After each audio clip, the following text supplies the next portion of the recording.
Welcome to 7 news Telugu. No vehicle day సందర్భంగా మంత్రి నిమ్మల రామానాయుడు ప్రత్యేకంగా నిలిచారు. విజయవాడ క్యాంపు కార్యాలయం నుంచి ఉండవల్లి సీఎం క్యాంపు కార్యాలయం వరకు సైకిల్ పై ప్రయాణించి ఇంధన పొదుపుపై అవగాహన కల్పించారు. మండుటెండలో సుమారు 10 కిలోమీటర్ల సైకిల్ తొక్కుతూ ప్రజలకు ఆదర్శంగా నిలిచిన మంత్రి ప్రతి ఒక్కరూ ఇంధన పొదుపులో భాగస్వాములు కావాలని పిలుపునిచ్చారు.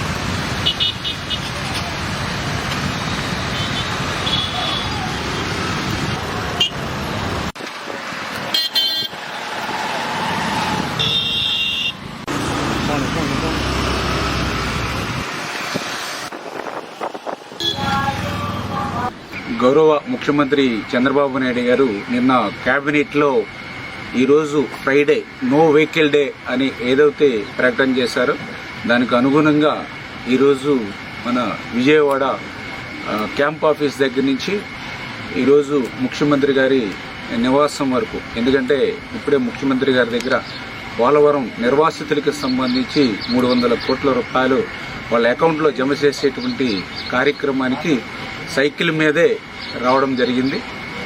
ఈ సందర్భంగా ఒకటే చెప్పదలుచుకున్నాం, ఏదైతే మన ప్రియతమ నరేంద్ర మోడీ గారు ప్రధాని గారు ఒక పిలుపిచ్చారు, డీజిల్ పెట్రోల్ వాడకాన్ని తగ్గించుకోవాలి, విద్యుత్ వాడకాన్ని తగ్గించుకోవాలి, పొదుపు చేయాలి అని ఏదైతే యుద్ధం వల్ల వస్తున్నటువంటి పరిస్థితులు కానీ రూపాయి మార్క ద్రవ్యం తగ్గుతున్నటువంటి పరిస్థితులు కానీ దృష్టిలో పెట్టుకుని ఏదైతే నరేంద్ర మోడీ గారు పిలుపిచ్చారో మరి ఆ పిలుపుని కొంతమంది వైసీపీ నాయకులు ఉన్న అవహేళన చేస్తూ మాట్లాడుతూ ఉంటే చాలా బాధ అనిపిస్తూ ఉంది. ఏదైతే ఆయన చెప్పినట్లుగా డీజిల్ పెట్రోలు విద్యుత్ పొదుపుగా వాడుకోవడం, పొదుపుగా ఉండడం మీకు ఇష్టమైతే చేయండి, లేకపోతే రేపొద్దున అడుక్కు తింటామంటే తినండి. కానీ ఇట్లా ఒక ప్రీతమ ప్రధాని, అందరూ అభిమానించేటువంటి ప్రధాని, ఈ దేశ భవిష్యత్తు దృష్ట్యా భవిష్యత్తు తరాల దృష్ట్యా పిలిపించినటువంటి నరేంద్ర మోడీ గారిని సైతం విమర్శించేటువంటి స్థాయికి వైఎస్ఆర్సీపీ నాయకులు చేరుకున్నారని అంటే వీళ్ళు పిచ్చి పరాకాష్ఠకు చేరినటువంటి పరిస్థితి.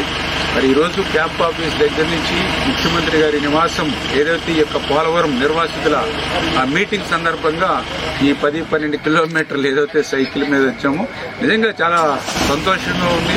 కొంత ఫ్యూయల్ని ఆదా చేస్తున్నాం అనేటువంటిది, అదేవిధంగా శారీరకంగా కూడా ఆరోగ్యంగా కూడా మంచిది.